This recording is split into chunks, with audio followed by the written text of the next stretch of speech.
Hello hi good morning. എങ്ങനെയുണ്ട് എൻ്റെ adenium collection? സൂപ്പറല്ലേ?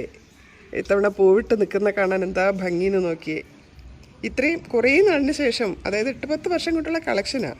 ഇപ്പോഴാണ് എനിക്ക് ഇത്രയും ഒരുമിച്ച് പൂവിട്ട് കാണാൻ പറ്റിയത് കേട്ടോ. അതായത് ഇതിൻ്റെ കെയറിങ് ഭയങ്കര കഷ്ടപ്പാടാണെന്ന് അറിയാമല്ലോ, എല്ലാവർക്കും അറിയാം. അതായത് ഇതിന് മഴ കൊണ്ടാൽ പെട്ടെന്ന് ചീഞ്ഞു പോവും. കറക്റ്റ് സമയത്തിന് ഇതിന് ഫെർട്ടിലൈസിങ് കറക്റ്റ് സമയത്തിന് കൊടുക്കണം. അതുപോലെ ഡിസിൻഫെക്റ്റ് ചെയ്തുകൊണ്ടിരിക്കണം. മരുന്ന് കൊടുത്തില്ലെന്നുണ്ടെങ്കിൽ ഇതിൻ്റെ ഇലകളിലെല്ലാം ഒരെണ്ണം മൈറ്റ്സ് വന്നിട്ട് അത് നശിപ്പിച്ച് കളയും. അപ്പോൾ സമയാസമയം ഇതിന് പിന്നെ ഫംഗിസൈഡും പെസ്റ്റിസൈഡും എല്ലാം കൊടുത്തുകൊണ്ടിരുന്നില്ലെങ്കിൽ ഇതിനെ നമുക്ക് ശരിക്കും സംരക്ഷിച്ചെടുക്കാൻ ഭയങ്കര കഷ്ടപ്പാടാണ്.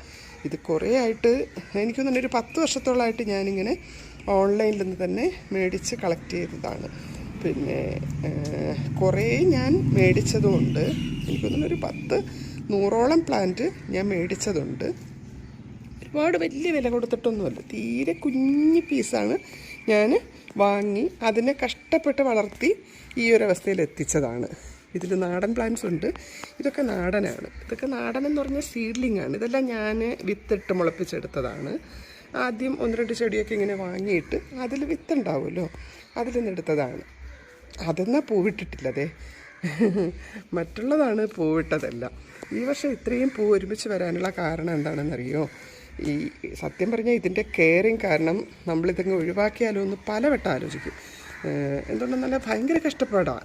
ഞങ്ങൾക്ക് കുറച്ച് ആരോഗ്യ പ്രശ്നങ്ങളൊക്കെ ഉള്ളവർക്ക് ഇതിങ്ങനെ നോക്കാനും ഇതിന് കറക്റ്റ് കെയറിങ് കിട്ടില്ല. ഇതിനെന്നല്ല, എല്ലാ ചെടികൾക്കും അങ്ങനെയാണ്. പ്രത്യേകിച്ച് ഇതിന് മഴക്കാലത്ത് നല്ലപോലെ കെയറിങ് കൊടുത്തില്ലെങ്കിൽ ഇത് ശരിക്കും പെട്ടെന്ന് ചീഞ്ഞു പോകും. അതൊരു കാരണം. പിന്നെ പറ്റിയാൽ വർഷാവർഷം 2 വർഷം കൂടുമ്പോഴെങ്കിലും ഇതിനെ കറക്റ്റായിട്ട് റീപ്പോർട്ട് ചെയ്യണം. റീപ്പോർട്ട് ചെയ്യുന്നതൊക്കെ ഭയങ്കര പാടല്ലേ. മണ്ണെല്ലാം മാറ്റി പുതിയ മണ്ണാക്കി അതിൽ വളവും മറ്റു കാര്യങ്ങളെല്ലാം ചെയ്ത് കുറച്ച് ദിവസം ഇട്ടിരുന്നാണ് പോട്ട് ചെയ്യാനുള്ളത്. സോറി, അതെല്ലാം ചെയ്ത് ഇങ്ങനെ വരുമ്പോൾ വിചാരിക്കും, എന്തൊരു കഷ്ടപ്പാടാണ്, ഇത് വേണ്ടാന്ന് തോന്നും. കാരണം വേറെ ഒരുപാട് കാര്യങ്ങളുള്ളതല്ലേ നമുക്ക്. അതിൻ്റെ ഒപ്പം ഒരു ഹോബി എന്നോണം ചെയ്ത് തുടങ്ങിയതാണ്. എല്ലാ വർഷവും വിചാരിക്കും ഇതങ്ങ് കൊടുക്കാം, മഴയത്ത് ഇതിങ്ങനെ നീണ്ട് വളർന്ന് വല്ലാണ്ട് നിൽക്കുന്ന കാണുമ്പം ഇതങ്ങ് കൊടുക്കാം, മതി, നമ്മുടെ ആഗ്രഹം കഴിഞ്ഞല്ലോ. ഏട്ടൻ എപ്പോഴും പറയും, നമുക്ക് മതിയടി ഇത് ഇങ്ങനെ നോക്കാൻ കഷ്ടപ്പാടാണ്, യാത്രകളിലൊക്കെ ആരെങ്കിലും വന്ന് നോക്കാനുമില്ല, വെള്ളം ഒഴിക്കാൻ ആളില്ല, മതി, നമുക്ക് ഒഴിവാക്കാമെന്ന്. ഈ വർഷം ഞാൻ എന്ത് ചെയ്തു, ഇതെല്ലാം ഇങ്ങനെ വളർന്ന് കമ്പെല്ലാം നീണ്ട് വല്ലാണ്ട് നിന്നപ്പോൾ കഴിഞ്ഞ വർഷത്തെ മഴ ഭയങ്കര മഴയായിരുന്നില്ലേ, എല്ലാം കൂടെ കംപ്ലീറ്റ് പിന്നെ ഇതിൽ നിന്ന് ഇളക്കിയെടുത്ത് ഞാൻ എല്ലാം കൂടെ അടുക്കി ഒരിടത്ത് വെച്ചിരുന്നു. അത് ഞാൻ ഇതിൽ കാണിച്ചു തരാം. അതെല്ലാം കൂടെ ഒരുമിച്ച് വെച്ചിട്ട് ഒരുപാട് നഴ്സറിക്കാരെ വിളിച്ച് പറഞ്ഞിട്ട് അവർ വന്ന് നോക്കി. അവർ വന്ന് നോക്കുമ്പോൾ പറയുന്നത് എന്താണെന്നറിയോ? പൂവില്ലാതെ അവർക്ക് പ്ലാന്റ് മേടിച്ചിട്ട് പോയാൽ ഇത് എന്തെങ്കിലും പ്ലാന്റ് ആണെന്ന് എങ്ങനെ അറിയും? ഞാൻ പറഞ്ഞു, കംപ്ലീറ്റ് ഗ്രാഫ്റ്റഡാണ്. കഴിഞ്ഞ വർഷത്തെ പൂവിട്ടായ ഫോട്ടോസൊക്കെ കാണിച്ചു കൊടുത്തിട്ടും അവർക്ക് വലിയ മതിപ്പില്ല. ഇത് പൂവോടുകൂടി കാണുമ്പോഴല്ലേ. പക്ഷേ എല്ലാം പോട്ട് ചെയ്തു. ഫെബ്രുവരി 1st വീക്കാണ് ഞാനിത് പോട്ട് ചെയ്തത്. ഇപ്പോൾ ദാ മാർച്ച് ഇത്രയായി. ഇന്ന് കാണുന്ന കാഴ്ചയാണിത്. ഇപ്പം കണ്ട ആർക്കെങ്കിലും തോന്നുന്നു ഇതിനെ ഒഴിവാക്കണം എന്ന്? സത്യം പറയാം, ഞാൻ ഇന്നലെയും എന്നോട് ചോദിച്ചു, ആരെങ്കിലും വിളിച്ച് കാണിക്കണോ എന്ന്. അപ്പോൾ പറയുകയാണ്, എടി ഇപ്പം ഇനിയിപ്പോൾ ഇത്രയും വലിയ പ്ലാന്റിന് വലിയ വിലയൊന്നും കിട്ടത്തില്ല, അവിടെ നിൽക്കട്ടെ എന്ന്. എപ്പോഴും അങ്ങനെ തന്നെ, എപ്പോഴും ഇങ്ങനെ തന്നെ. ബഹളം ഉണ്ടാക്കണത് എപ്പോഴാണെന്നറിയോ? റീപ്പോർട്ടിങ് നേരത്താണ്, വളപ്രയോഗം ചെയ്യുന്ന നേരത്താണ്.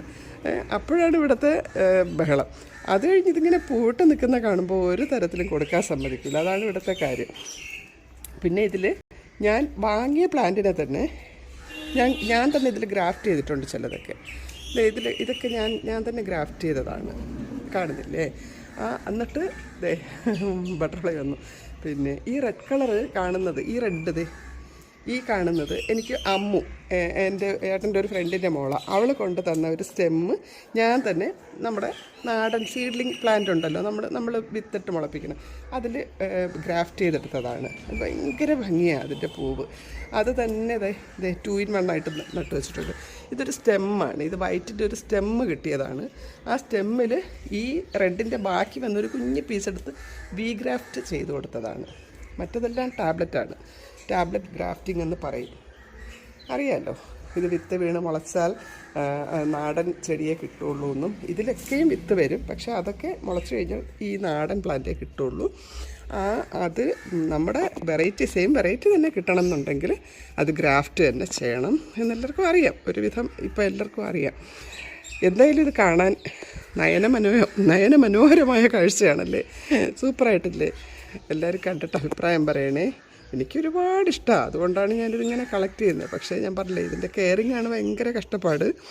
അത് ആലോചിക്കുമ്പോഴാണ് ഇതങ്ങ് ഒഴിവാക്കണമെന്ന് തോന്നുന്നത്. പക്ഷേ ഇത് പൂവിട്ട് നിൽക്കുന്ന കാണുമ്പോൾ ഒരു തരത്തിലും ഒഴിവാക്കാൻ തോന്നുകയില്ല. മഴ പിടിക്കുമ്പോഴാണ് ഇവിടുത്തെ ബാക്കി കാര്യങ്ങൾ. എന്തായാലും ഇത് കണ്ടിട്ട് നിങ്ങളുടെയൊക്കെ അഭിപ്രായം പറയണേ. Okay, thank you, by.